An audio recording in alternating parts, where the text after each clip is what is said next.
مالک اشتر کے لیے اتنا ہی کافی ہے کہ حضرت علی ان کے اوپر لائے کرتے تھے. اچھا. حضرت علی کے قریبی لوگوں میں شامل تھے اور حضرت علی کے پیچھے نبی اسلام کھڑے ہیں. اگر نبی اسلام کی حدیثیں جنگ جمل، نہروان اور صفین کے بارے میں حضرت علی کے حق میں نہ ہوتی نبی اسلام کی حدیثیں، پھر آپ کوئی بات کر سکتے تھے. آج اگر نبی اسلام کی حدیث یہ جو میں نے اس پہ لکھی ہوئی ہے 2812 کہ عمار کو ایک باغی جماعت قتل کرے گی، عمار انہیں اللہ اور جنت کی طرف بلا رہے ہوں گے اور وہ جماعت دوزخ کی طرف، تو جنگ صفین میں حضرت علی کے پیچھے تو رسول اللہ کھڑے میں. اب ہمیں مالک اشتر باقیوں کو دیکھنے کی ضرورت ہی نہیں ہے. نبی اسلام نے اسے آن کر لیا نا کہ حضرت علی کی جماعت جو ہے وہ حق کی طرف بلا رہی ہوگی. حضرت مالک اشتر کون تھے؟ خصوصاً نواز صاحب کی جانب سے، یہ جو نور پوری وغیرہ ہیں ان کی جانب سے کہا جاتا ہے کہ اب جو مالک اشتر ہیں وہی اصل میں چیز تھے درمیان میں، جو مولا علی کو موٹیویٹ کرتے تھے اور جنہوں نے فتنہ برپا کیا ہوا تھا. حضرت عثمان غنی رضی اللہ تعالیٰ عنہ کے قتل میں یہ بھی ملوث تھے. اور آپ کی میں نے ایک ویڈیو دیکھی ہے، آپ ان کی بڑی تعریف کر رہے ہیں، بلکہ شیعہ حضرات میں تو وہ بڑی فیوریٹ پرسنالٹی ہیں. سنیوں کے ہاں کو، بریلویوں کے ہاں ہم خصوصی کوئی اس طرح ذکر نہیں ان کا ملتا. تو آپ کیا کہتے ہیں کہ مالک اشتر دراصل کون شخصیت تھے اور کیسی شخصیت تھے؟ دیکھیں ناصبیوں کا یہ حال ہے کہ حضرت عثمان کے مخالفین کو یہ یہودی کہہ دیتے ہیں. اچھا. تو اگر مالک اشتر کے بارے میں کوئی اور بات یہ کر دیں تو وہ تو بہت چھوٹی چیز ہے. جو صحابہ کو کہہ دیں کہ یہ یہودی ہیں. اچھا. مسجد نبوی کے اوپر کیا یہودیوں کا قبضہ ہوا تھا؟ صحیح بخاری 695 نمبر حدیث ہے. حضرت عثمان کو ایک تابعی آ کے پوچھتا ہے کہ ہمارے امام تو آپ ہیں اور مسجد پہ فتنے کے امام کا قبضہ ہے، ہم اس کے پیچھے نماز پڑھیں تو ہمیں خطرہ ہے کہ ہم گناہ میں مبتلا نہ ہو جائے، کیونکہ امام وقت کے خلاف بغاوت کی ہے اس نے. جی ٹھیک ہے. امام وقت سے مراد یعنی خلیفہ وقت. جی. تو حضرت عثمان نے کہا کہ نماز ہی مسلمانوں میں ایک نیکی کا کام ہے اجتماعی، اس میں ان کا ساتھ دو، برائی میں ان سے الگ رہو. پھر آپ دیکھیں جب حضرت عثمان اپنے گھر کی چھت کے اوپر تھے، وہ پوری تفصیلی حدیث ترمذی میں، سنن نسائی میں موجود ہے، مشکات میں بھی. تو انہوں نے جب ان لوگوں سے پوچھا کہ کیا تم اس بات کی گواہی نہیں دیتے کہ 3 موقع پہ نبی اسلام نے مجھے جنت کی بشارت دی ہے؟ اچھا. تو بھائی وہ یہودی کھڑے ہوئے تھے نیچے. وہ وہی لوگ تھے جنہوں نے حضور سے بشارتیں سنی ہوئی تھی. اچھا. ٹھیک ہے. اور حضرت عثمان بھی ان کو تو کہنا چاہیے تھا نہیں حضرت ہم تو اس ٹائم پیدا ہی نہیں ہوئے تھے. ٹھیک ہے. اب دیکھیں یہ خود فضیلتیں بیان کرتے ہیں ترمذی سے، نسائی سے، کہ حضرت عثمان ان سے پوچھ رہے ہیں کہ تمہیں نہیں پتا کہ یہ فضائل ہیں میرے؟ تو پوچھا تو اسی سے جاتا ہے نا جس نے وہ ساری چیزیں دیکھی ہوئی ہو. تو اس کا مطلب ہے حضرت عثمان کو بھی پتا تھا کہ میرے مخالفین کون ہیں. حضرت علی کو بھی پتا تھا کہ حضرت عثمان کے مخالفین لوگ کیوں ہوئے ہیں، ان کی پالیسیز کی وجہ سے. ٹھیک ہے. نہیں پتا تو ناصبیوں کو نہیں پتا چلا کہ کون تھا. انہوں نے کبھی کہہ دیا عبداللہ ابن سبا تھا. عبداللہ ابن سبا کا کوئی لینا دینا ہی نہیں، وہ تو حضرت علی کے دور میں سامنے آیا. اچھا. ہاں جی. وہ عبداللہ ابن سبا تھا تو عبداللہ ابن سبا اگر ایک یہودی ایجنٹ، کیا اس نے مسجد نبوی کے اوپر قبضہ کر کے نمازیں پڑھا رہے تھے؟ آج ہم پکڑ لیتے ہیں، ہمیں پتہ چل جاتا ہے یہ ناصبی ہے، یہ رافضی ہے. ان لوگوں کو نہیں پتہ چلا. تو یہ ساری انہوں نے بنو امیہ کی جو ایک غلط چیزیں تھیں ان کو چھپانے کے لیے یہ سب کچھ گھڑا ہے. مالک اشتر کے لیے اتنا ہی کافی ہے کہ حضرت علی ان کے اوپر لائے کرتے تھے. اچھا. حضرت علی کے قریبی لوگوں میں شامل تھے اور حضرت علی کے پیچھے نبی اسلام کھڑے ہیں. اگر نبی اسلام کی حدیثیں جنگ جمل، نہروان اور صفین کے بارے میں حضرت علی کے حق میں نہ ہوتی نبی اسلام کی حدیثیں، پھر آپ کوئی بات کر سکتے تھے. آج اگر نبی اسلام کی حدیث یہ جو میں نے اس پہ لکھی ہوئی ہے 2812 کہ عمار کو ایک باغی جماعت قتل کرے گی، عمار انہیں اللہ اور جنت کی طرف بلا رہے ہوں گے اور وہ جماعت دوزخ کی طرف، تو جنگ صفین میں حضرت علی کے پیچھے تو رسول اللہ کھڑے میں. اب ہمیں مالک اشتر باقیوں کو دیکھنے کی ضرورت ہی نہیں ہے. نبی اسلام نے اسے آن کر لیا نا کہ حضرت علی کی جماعت جو ہے وہ حق کی طرف بلا رہی ہوگی. اچھا. یہاں پہ حسن الیاس گامدی صاحب سے میں نے سیم یہی سوال کیا تھا 2812 کے بارے میں. تو انہوں نے کہا تھا یہ حضرت معاویہ کی جو ہے برات کی ہم حدیث لیتے ہیں کہ باغی جماعت آلریڈی اسٹیبلش ہو چکی تھی جو حضرت عثمان کے خلاف باغی تھی. اب وہی باغی جماعت دونوں طرف موجود تھی، مولا علی کی طرف بھی اور حضرت معاویہ کی طرف بھی، اور ان میں سے ہی کچھ بندوں نے آ کے حضرت عمار بن یاسر کو قتل کروایا اور وہ باغی جماعت پہلے ہی ڈکلیئرڈ تھی. اب کوئی نئی باغی جماعت نہیں، یہ حضرت معاویہ کی برات. اس کا حوالہ کیا دیا انہوں نے؟ یہی میں جو آپ کو المورد سینٹر حوالہ ہوگا اس کا. ہاں بھائی حضرت معاویہ کو بھی پتہ ہے کہ ان کے فوجیوں نے مارا ہے. اچھا. مسند احمد میں باقاعدہ چیپٹر موجود ہے ابو الغادیہ کا جو قاتل عمار ہے. اچھا. وہ بیچارہ مار کے پوری زندگی روتا رہا، صحابی تھا، صلح حدیبیہ کا صحابی تھا. اچھا. وہ روتا رہا. حضرت معاویہ پریشان رہے، حضرت عمرو بن عاص پریشان رہے. کاش اس زمانے میں غامدی صاحب ہوتے تو ان کو تسلی دیتے کہ آپ آنکھیں بند کر لیں، ہم سنبھال لیں گے. اچھا. ٹھیک ہے. ان بیچاروں کو تو کوئی نہیں پتہ چلا. یہ ساری جعلی باتیں ہیں. ٹھیک ہے.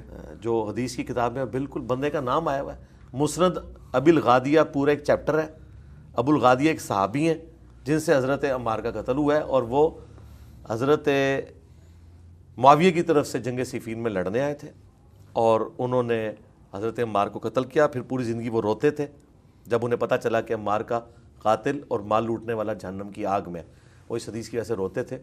بلکہ وہ مسند احمد میں تو اتنی حرکت انگیز حدیثیں ہیں کہ ان کو پانی کسی نے چاندی کے پیالے میں پینے کے لیے دیا تو انہوں نے کہا کہ نبی الاسلام نے سونے چاندی کے برتنوں میں پانی پینے سے منع فرمایا. اور پھر وہ رونا شروع ہو گیا. انہوں نے کہا کہ دیکھو ایک طرف تو میری یہ احتیاط ہے میرے ہاتھوں کی کہ میں چاندی کے برتن میں پانی نہیں پی رہا حضور کی بات سن کے, اور ان ہاتھوں نے عمار کا قتل کیا ہوا ہے. اچھا, تو وہ تو روتے تھے, سب کچھ کلیئر تھا کہ کیا ہوا. کبھی یہ پک چھوڑتے ہیں. ابھی ناسمیوں نے ایک تازہ پک چھوڑی ہوئی ہے, وہ کہتے ہیں جی المستدرک للحاکم میں جو یہ حدیث ہے نا بخاری کی 2812, اس کا ایک طریق ہے. اس میں الفاظ ہیں کہ ابو سعید خدری پاس جب حضرت ابن عباس نے اپنے بیٹے علی کو بھیجا تو کہا کہ تم خوارج سے متعلق جا کے حدیث سنو ابو سعید خدری سے. تو پھر انہوں نے بیان کیا کہ عمار کو ایک باغی جماعت قتل کرے گی. تو اب ناسبی بغلیں بجا رہے ہیں, وہ کہتے ہیں دیکھیں جی ثابت ہو گیا کہ خارجیوں نے قتل کیا ہے. 2812 کا جو پورا کانٹیکسٹ ہے وہ تو حاکم میں موجود ہے. ہم سے بھی لائیو سیشن میں کسی نے سوال کیا, میں نے کہا یار یہ تو بہت خطرناک رزلٹ نکل رہا ہے. اس کا رزلٹ یہ ہے کہ ابو سعید خدری حضرت معاویہ کو بھی خارجی سمجھتے تھے. جی ظاہر ہے, صحیح مسلم میں حدیث ہے جو امام وقت کی بیعت سے خارج ہو گیا وہ جہالیت کی موت مرا. امام وقت کی جو بیعت سے نکلے یا اسے نہ قبول کرے وہ بھی خارجی ہوتا ہے. یہ ٹرم کے طور پہ ہے, میں ٹرم کے طور پہ جو اصطلاح ہم وہ والا خارجی کہتے ہیں نا جو نہروان والے, وہ نہیں. خارجی ہر وہ شخص ہے جو امام وقت کی بیعت سے باہر نکل جائے اور الٹا تلوار اس کے خلاف اٹھا لے. ظاہر ہے حضرت علی نے تلوار جب اٹھائی ہے تو سورۃ الحجرات میں نہیں آیا کہ مسلمانوں کا گروہ جب باغی ہو جائے اس کے خلاف قتال کرو, یہی کہہ رہے ہیں نا. جی جی. تو اگر یہ کہتے ہیں باغی خارجی ہو چکے تھے تو انہیں کہ جرت کریں پھر خارجیوں کو مسلمان کہیں, جہنم کے کتے کہنا چھوڑ دیں. بھئی ایک طرف ٹھہرے نا, ایک طرف جہنم کے کتے بھی کہتے ہیں, دوسری طرف کہتے ہیں کہ یہ باغی تھے تو باغی تو پھر مسلمان تھے. قرآن میں تو ہے مسلمانوں کا گروہ باغی ہو جائے تو کتاب. یہ باغی جو تھے یہی تھے اہل صفین اور اہل جمل. تو آپ اس چیپٹر کو دیکھیں, امام حاکم نے بڑی سمجھداری سے کام لیا ہے.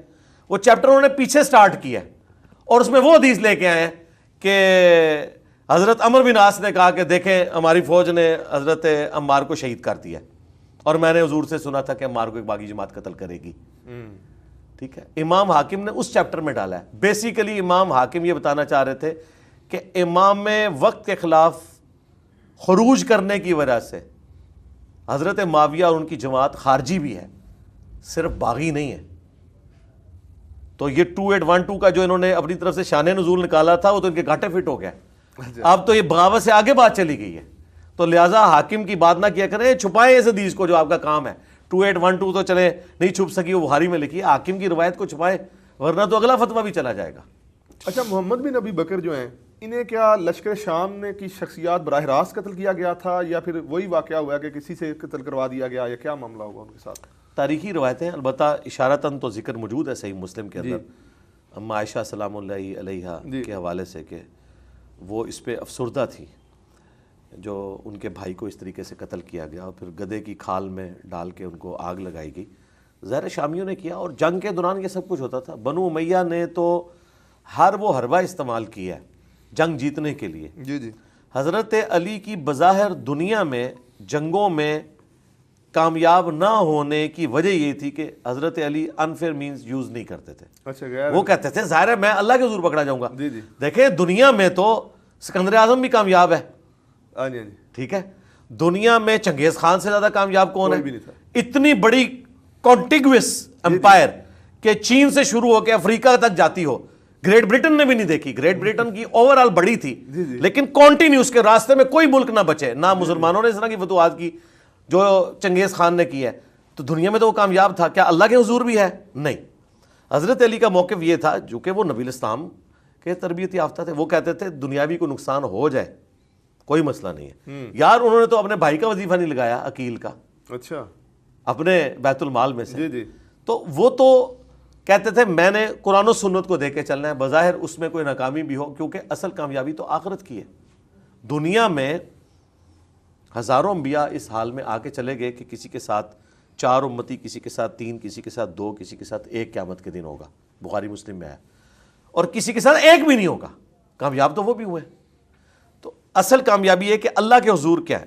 سیدنا علی کا موقف یہ تھا کہ میں انفیئر مینز یوز نہیں کروں گا اس وجہ سے، ورنہ جو کچھ بنو امیہ نے کیا، بعد میں حضرت حسن کے گورنروں کو بھی خرید لیا، پیسہ لوٹایا، جو عورت کے ذریعے قابو آتا تھا اسے شام کی عورتیں دیں، نکاح کیا. میں نہیں کہتا کوئی انفیئر مین والا معاملہ اس طرح کا ہوا، لیکن ایک لالچ دے کے سب کچھ کیا. یہ کچھ حضرت علی اور ان کی اولاد نہیں کر سکی، ان کی طبیعت ہی ایسی ہے.